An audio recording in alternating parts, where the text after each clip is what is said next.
Hi everyone, welcome to Itsy Bitsy's live read of Office Mistakes by Beth Hale. Chapter 1, Dayton, Ohio. Audra Davis lounged in a corner, her dark eyes taking in the half-hearted holiday cheer. The party had started out lame and was rapidly going downhill. What else could you expect? The partners had tackled the Christmas party onto the end of a long meeting before a holiday weekend. Most people had checked out days ago and were just going through the motions. Audra noticed the strange smile Mr. Dawes aimed in her direction. He seemed to be silently begging her to fix it. With a sigh, Audra took matters into her own hands. She pushed away from the wall, skirted the edge of the room, and stepped into the hallway. Sneaking into her boss's office, she grabbed the bottle of Beglu gold line he kept hidden in the bottom drawer of his desk. She slipped back into the dying party room, the bottle tucked tightly against her side. After William Trundle, one of the law firm partners, talked about enjoying this time together, Audra splashed some vodka into the punch. When Paul Kent gave his little speech about how one of the best Christmas gifts was the hard-working people in the room, she added a little more to the bowl. Finally, Anthony Dawes crackled a feeble joke. The light laughter was tinged with boredom and disinterest. Audra gave up and poured in every last drop. She stepped a little to the right as Charlie walked up beside her. Returning his smile, she watched as he served himself a glass of the red punch. His lake blue eyes widened in appreciation. That's good punch. Much better than usual. After draining the glass and filling it again, he gestured at her. You want a glass? No, thanks, Audra replied, watching in fascination as he downed two more glasses. He looked at her again. The party seems a bit dull, doesn't it? Audra murmured her assent as Charlie finished yet another cup. I know, he announced, a sudden gleam in his eyes. Let's sing a Christmas carol. He began walking toward the center of the room, pulling Audra along beside him. Wait, what? Audra tried to break free, but Charlie had an iron grip. She gave up and followed, half amused at the determination on his face. Charlie Bennett was definitely in the Christmas spirit, and was definitely on his way to being completely plowed. Audra shared an amusing look with Burl as Charlie led his co-workers in a rollicking rendition of Rudolph the Red-Nosed Reindeer. Where did he find the reindeer husband? Audra asked. Headband, Audra asked. Someone unearthed some Christmas accessories from God knows where. Burl pointed to a large card box. Come on, let's join the festivities. Audra took the Santa hat Burl handed her, putting it over her dark hair. She dug out a length of green and red tinsel, winding it around her neck like a scarf. Burl grinned, mirroring her best friend's actions with her own tinsel, then attached a blinking red nose to hers. They joined in, singing the chorus of Santa Claus is Coming to Town. The party rocked on for another hour, and Audra enjoyed watching Charlie encourage everyone into joining in. Dawes, Trundle, and Kent law firm's annual office Christmas party had never been this fun. Audra was pretty sure the punch had never been spiked before, but that wasn't the point. The point was, everyone was having a blast. She watched Charlie sip on yet another glass of the bright red punch. He looked adorable in the reindeer antlers, a sloppy smile on his face. He looked adorable most days, she admitted to herself. With his dark hair and blue eyes, Charlie Bennett was her idea of handsome. Audra knew he found her attractive too. They had been tap dancing around their chemistry since meeting in the elevator almost 2 years ago. Best not to indulge, Audra reminded herself. She knew from experience how quickly an office romance could sour, but God, he was so cute. She laughed as Burl caught him under the mistletoe and demanded a kiss. Charlie's ears turned red, but he complied, giving her a quick peck on the lips while giving her husband the side eye. Harry grinned and tugged Audra forward. Get your own woman, he told Charlie, and pushed Audra at him. Audra blinked and felt Charlie tug at the ends of her tinsel scarf, pulling her closer. A denial was on the tip of her tongue, but before she could voice it, Charlie's mouth settled on hers. His lips were firm, warm, and talented. Audra couldn't help herself.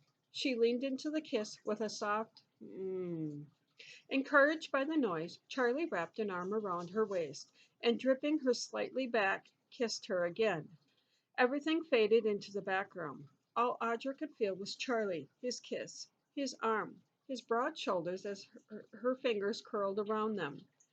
An exaggerated cough snapped her back, and Audra pulled away. She aimed at an unsteady smile at Charlie and let Burl lead her away. What was that? She asked. Looks like you got the brains kissed out of you, Burl replied dryly, her brown eyes dancing with amusement. Yeah, Audra muttered, looking back at Charlie. Yeah. The party wound down. People pitched in, doing a quick toss of used cups and plates and gathering up various Christmas paraphernalia. The rest would be left for the overnight cleaning crew. Goodbyes and holiday sentiments were exchanged as the office began to empty. Audra collected her purse and briefcase, started out the door, and noticed Charlie staring at his keys. Nope. Audra plucked the keys out of his hands. No driving for you, Blitzen. Take a cab. Charlie cleared his throat. I can't. I forgot my wallet at home this morning. You can. Never mind. Come on, I'll take you home. You don't have to do that, he objected, falling into step beside her. Yeah, I do. Co-workers don't let co-workers drive drunk. Besides, it's no problem. It's my fault anyway. Charlie just smiled as he snapped his seatbelt and made sure his reindeer antlers were still in place. Audra settled herself behind the wheel, adjusted her tinsel scarf, and pulled out of the parking garage. Chapter 2. Because Charlie appeared a little unsteady on his feet, Audra insisted on seeing him to the door of his sixth-floor apartment. She waited until he unlocked the door before wishing him a Merry Christmas. Charlie echoed her words, hesitated, then muttered, Ah, what the hell, and he grabbed her. Audra reveled in the power of the kiss, in the heat blooming between them. She kissed him back, allowing his tongue to glide over hers. Her arms wound around his neck as she pressed closer and felt his hand cup her butt through the black skirt she wore. Charlie broke the kiss and fumbled for the doorknob. Come in, he invited huskily. Audra shook her head. You're drunk, she protested weakly. Not too drunk to give you pleasure. Charlie ran a thumb across her lower lip. Succumbing to the want rushing through her, Audra nodded and let him usher her through the door. As soon as the door closed, they leapt at each other. Charlie buried a hand in her hair and, dragging her head back, tasted her throat where her pulse beat wildly. Her taste and scent were heady. He indulged in a slow cruise back to her delicate mouth as he worked to unbutton her blouse. Audra shrugged off the pretty green top and ached back with a moan as his mouth closed over a lace-covered breast. Charlie walked her backward as he continued to undress her. Audra returned the favor, tugging at the buttons of his shirt, the belt in his slacks. By the time they fell across the bed, they were both naked except for their Christmas decorations. Charlie used them to his advantage. He gently ran the ends of the tinsel across her nipples until they puckered. Audra gasped at the sensation, crying out as his lips replaced the tinsel. She let her own lips wander, scattering kisses across his chest, nipping at his shoulder. They rolled over the bed, touching, sighing, learning what pleased each other. Audra let out a low moan as Charlie brushed her center with two fingers. He drove her up and over, and she came with a cry, her body shuddering with release. Your turn, she panted, pushing at him. He obliged, laying on his back as Audra rose over him. She let the tinsel tease his hard length as she slowly lowered her head. Charlie bucked as she took him into the warm cave of her mouth. Audra, he pleaded, his voice strangled. With a smile of triumph, she shifted, taking him inside of her mouth with a hum of pleasure. Leaning back, she braced her palms against his thighs as she rode him. Charlie circled a thumb over her where they joined, watching her eyes go blank as she came again. He followed, riding that wild crest with her until she collapsed onto his chest. God was all she could manage. I bet round two will be even better. Charlie nuzzled the top of her head. She looked at him, eagerness in her eyes. We probably wouldn't survive. He grinned and fast as lightning slipped her onto her back. Wanna bet? Charlie woke to a throbbing temples and a mouth that tasted like old flannel. He must have had a hell of a night. He lifted a hand and Christmas tinsel wrapped around his waist. Puzzled, he reached up to see what the extra weight on his head was. A Santa hat. Charlie's brows rose. A hell of a night. He felt the unaccustomed heat of a body next to his and shifted to see how lucky he'd gotten. Audra. A delighted grin broke out on his face. He'd hit the jackpot. He concentrated hard. Bits and pieces of the previous evening filtered through. A lot of punch, mistletoe, two, or was it three, very sexy interludes with the woman curled up beside him. Charlie sincerely hoped all the memories come back. He waited a long time to get Audra into his bed.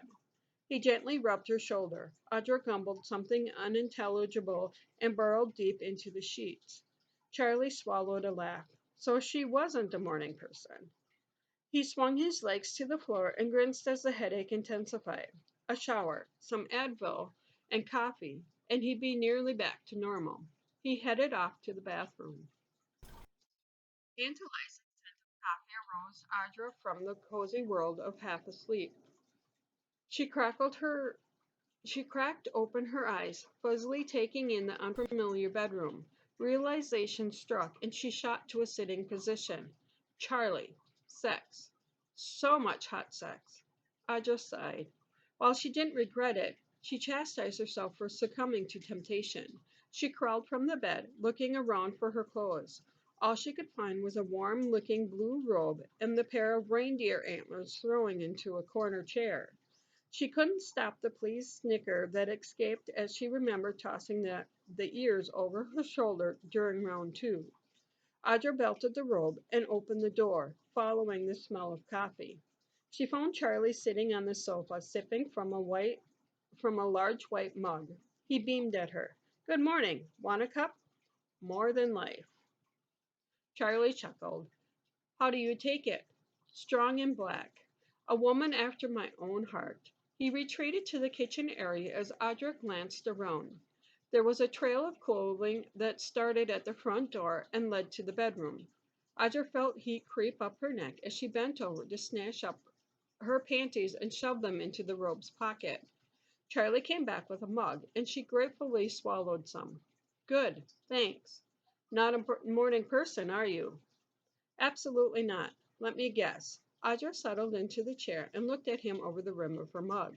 You're one of those people who wake up cheerful and whistling dippity-doo-dah. Guilty. On most mornings, anyways. The coffee helps. I'm not fully functional until my second cup, Audra muttered darkly. I've always been suspicious of those who wake up happy. Do you murder the people you hate in your dreams or something? She thought. Your thought pattern fascinates me. Charlie snorted as Audra, glowing, held out the empty mug. Right, be right back. They spoke of common things as they savored coffee. Both were fans of the same action star, Jason Jason Statham, and favored Sean Connery as James Bond. Audra preferred legal thrillers, while Charlie liked his historical nonfiction. As the coffee in their mugs dwindled, so did the conversation. With both of them trying not to be awkward, the anxiety in the room rose to a palatable level. Audra sat her mug on the table beside the chair and smiled. Thanks for the coffee. I need to be heading home. Audra sat her mug on the table beside the chair and smiled. She rose and began gathering her clothes. Will you have dinner with me tonight? Audra turned to face him. You know, that's not a good idea, Charlie. Last night was fun, and I enjoyed it. We should leave it at that. Why? He demanded. We're two adults who obviously enjoy each other's company.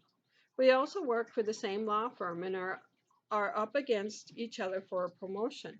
So, he retorted, it's not like the film frowns on couples. Look at Perry and Burl. They're married, Audra pointed out.